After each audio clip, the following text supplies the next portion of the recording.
Bismillahirrahmanirrahim. Assalamualaikum warahmatullahi wabarakatuh.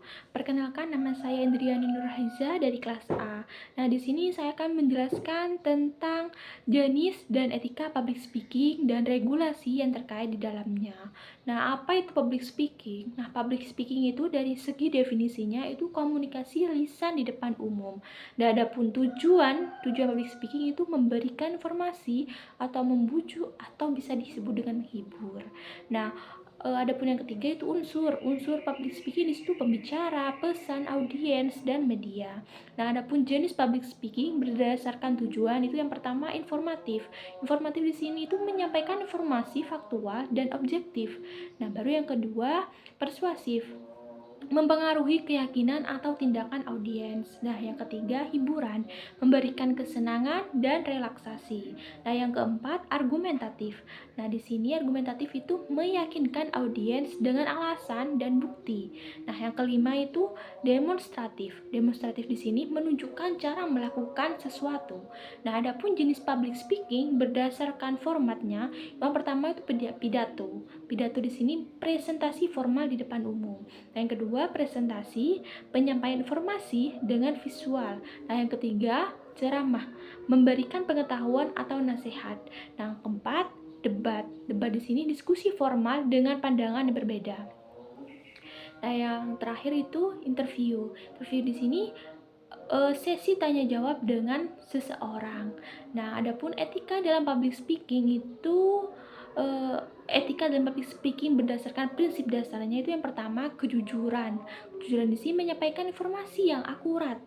Nah, baru yang kedua keadilan, memperlakukan semua audiens dengan hormat.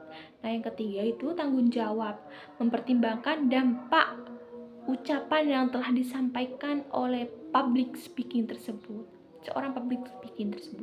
Nah, baru etika dalam public speaking dalam menghindari plagiarisme. Nah, yang pertama itu definisi, menggunakan karya orang lain tanpa kredit. Nah, yang kedua, cara menghindari atau menyantumkan sumber parafrase dengan benar. Nah, baru yang ketiga, konsekuensi, sanksi atau akademis kerugian reputasi. Nah, etika dalam public speaking menghormati audiens itu bahasa tubuhnya kita itu seperti kontak mata yang baik, senyum, bahasa yang sopan. Nah, baru yang kedua, hindari jargon, gunakan bahasa yang mudah. Nah, yang ketiga itu hargai pendapat, dengarkan pertanyaan dengan sabar. Keempat, kelola waktu, sampaikan materi sesuai alokasinya. Nah, baru etika dalam public speaking atau tanggung jawab sosial itu yang pertama, tujuan positif. Yang kedua, hindari hoax. Yang ketiga, dialog inklusif. Nah, adapun studi kasus terhadap etika pelanggaran. Nah, yang pertama itu ujaran kebencian, pidato politikus terhadap minoritas. Nah, yang kedua, informasi palsu, presentasi bisnis tentang produk.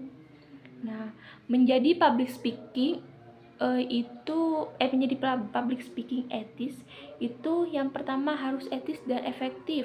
Kedua, terapkan. Yang ketiga, belajar lebih banyak.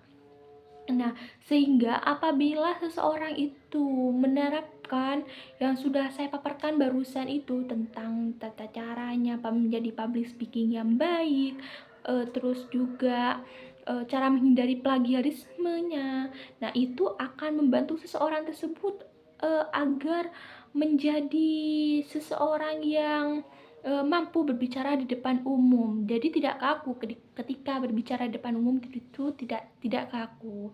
Nah, cukup sekian dapat saya sampaikan. Kurang lebihnya mohon maaf. Assalamualaikum warahmatullahi wabarakatuh.